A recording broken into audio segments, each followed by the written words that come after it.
শীতের সবজি দিয়ে টাটকা মাছ দিয়ে ঝোল করলে তরকারির স্বাদটা দ্বিগুণ বেড়ে যায়। আসসালামু আলাইকুম, সবাই কেমন আছেন? আজকে আমি অসুস্থ, বাথরুমে পড়ে গিয়ে কোমরে খুব ব্যথা লাগছে, পুরো শরীর ব্যথা করতেছে।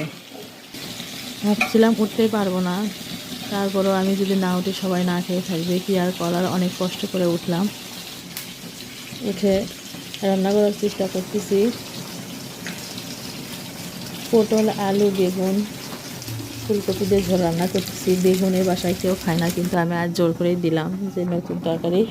এমনিতে তো ফুলকপির তরকারি অনেক পাতলা হয়, সেই জন্যে একটু বেগুন দিয়ে মাছ ভেজে ঝোল রান্না। এই যে আমার রান্না প্রায় শেষের মধ্যে। রান্নাটা কেমন হয়েছে বলবেন।